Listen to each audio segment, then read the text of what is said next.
नमस्कार दोस्तों। तो दोस्तों, आज की वीडियो में मैं आपको करवा चौथ से जुड़ी हुई कुछ पौराणिक कथाओं के बारे में बताऊंगा और ये कथा बहुत ही रोचक है दोस्तों, और वीडियो को बिना स्किप किए पूरा अंत तक सुनिएगा। तो आइए पौराणिक कथाओं का सुनना आरंभ करते हैं। प्यारे भक्तों, करवा चौथ का व्रत सुहागिनें अपने पति की दीर्घायु के लिए करती हैं। यह त्यौहार पति पत्नी के बीच विशेष बंधन का प्रतीक है, जो भागीदारों के बीच आपसी प्रेम, सम्मान और वफादारी के महत्व पर जोर देता है। प्यारे भक्तों, इस व्रत की शुरुआत सूर्योदय से पहले 2 घंटे पहले महिलाएं स्नान ध्यान करके अपनी सासू माँ के द्वारा दिया हुआ सरगी खाकर प्रारंभ करती हैं और उसके बाद निर्जला व्रत रखकर पूरे दिन व्रत रखती हैं और रात्रि में चलनी की ओट से चंद्र दर्शन के बाद अपने पति का दर्शन कर इस व्रत का पालन करती हैं। प्यारे भक्तों, करवा का संबंध भगवान कार्तिकेय से है और चौथ माता का संबंध माता पार्वती से है, अर्थात करवा चौथ माता के रूप में माता पार्वती की ही पूजा की जाती है। करवा चौथ का त्यौहार कार्तिक मास की कृष्ण पक्ष की चतुर्थी को मनाया जाता है। इससे जुड़ी बहुत सी पौराणिक कथाएं हैं। आइए उनमें से कुछ का वर्णन हम यहाँ करते हैं। प्यारे भक्तों, पतिव्रता धर्म में इतनी शक्ति होती है कि यमराज को भी झुकना पड़ जाता है। प्यारे भक्तों, बहुत ही प्राचीन कथा है। तुंगभद्र नदी के पास करवा माता अपने पति के साथ निवास करती थीं और प्रतिदिन प्रातःकाल स्नान के बाद भगवान नारायण की आराधना किया करते थे। एक दिन नदी में स्नान करते वक्त करवा माता के पति का पांव मगरमच्छ ने जकड़ लिया।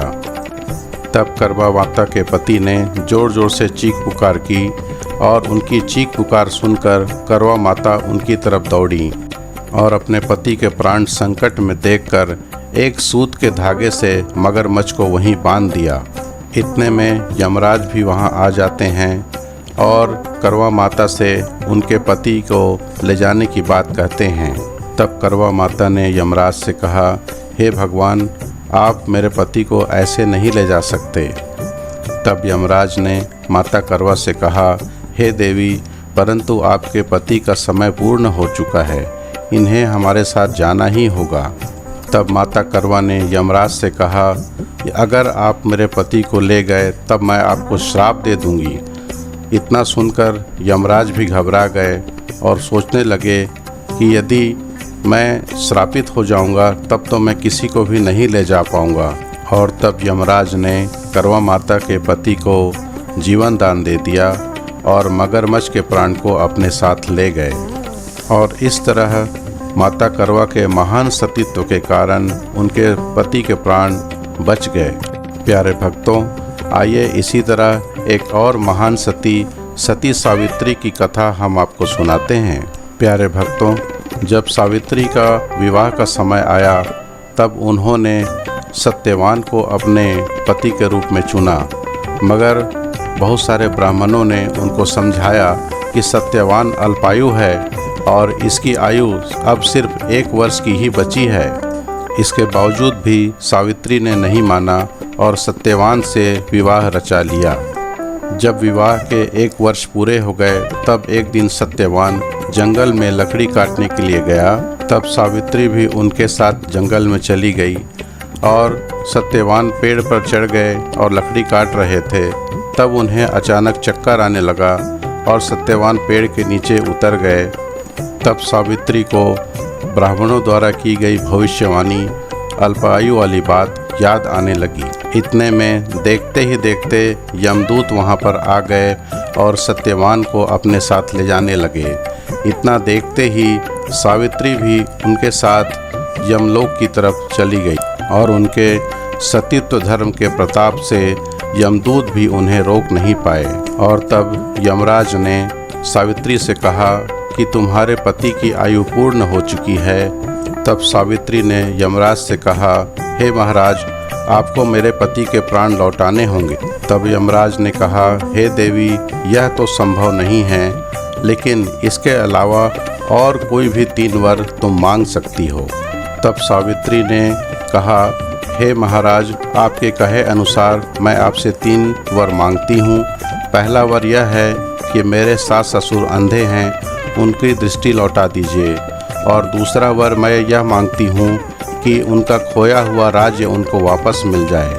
और हे महाराज, मैं तो निसंतान हूँ, इसलिए तीसरे वर के रूप में मैं पुत्र प्राप्ति का वरदान चाहती हूँ। इतना सुनकर यमराज ने तुरंत तथास्तु कह दिया। इतने में सावित्री बोली कि हे महाराज, यह पुत्र प्राप्ति का वरदान कैसे संभव है? मैं तो एक पतिव्रता नारी हूँ और अपने पति के अलावा और किसी पुरुष की तरफ आंख उठाकर भी नहीं देखा। तब यमराज को अपनी भूल का आभास हुआ। तब क्या था, सावित्री के सतीत्व बल के कारण यमराज को उसके पति के प्राण लौटाने पड़े। और तब यमराज ने सावित्री को अखंड सौभाग्यवती का वरदान देकर वहाँ से विदा किया। आइए भक्तों, आपको एक और महान सती माता अनुसुईया की कथा सुनाते हैं। माता अनुसुईया ऋषि अत्रि की पत्नी थी और महान धर्मपरायण थी। उनके सतीत्व की चर्चा तीनों लोकों में व्याप्त थी। एक बार की बात है दोस्तों, माता पार्वती, माता लक्ष्मी और माता सरस्वती अपने महान सतीत्व होने का बखान स्वयं अपने मुख से कर रही थीं।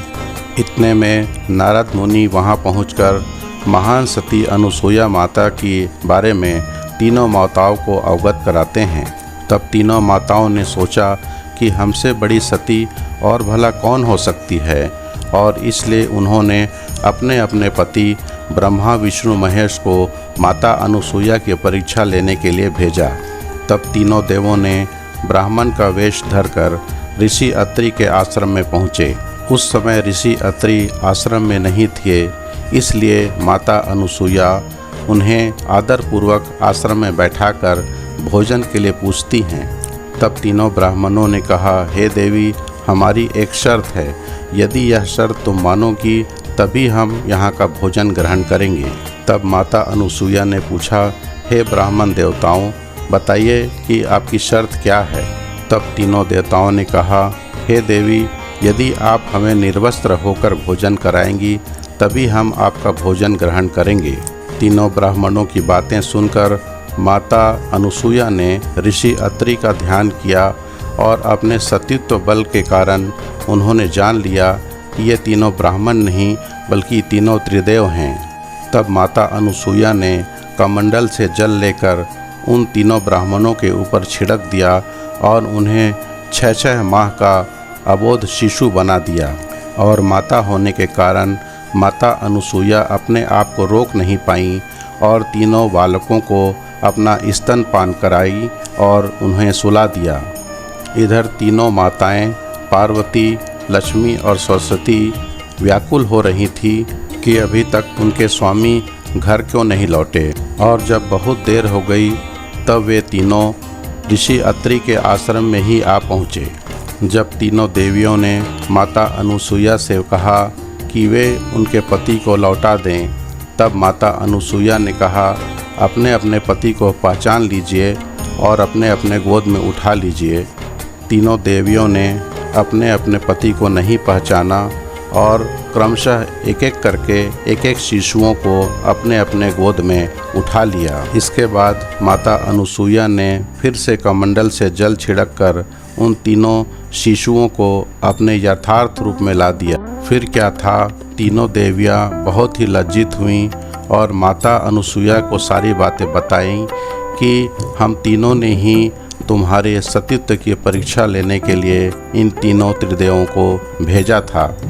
तत्पश्चात तीनों देवियों ने माता अनुसुईया को अखंड सौभाग्यवती का वरदान दिया और वहाँ से प्रस्थान कर गईं। इसीलिए कहा जाता है प्यारे भक्तों कि सतीत्व धर्म से बड़ा कोई धर्म नहीं और पतिव्रता धर्म से बड़ा कोई धर्म नहीं। सतीत्व धर्म और पतिव्रता धर्म में इतनी शक्ति है कि वो यमराज से भी अपने पति का प्राण वापस ला सकती हैं। जो सुहागिनें पूरे दिन निर्जल निराहार व्रत रखकर करवा माता की पूजा करती हैं और रात्रि में चंद्रोदय के बाद चंद्र दर्शन करके अपने पति का दर्शन करती हैं और उसके बाद ही अपने व्रत का पालन करती हैं।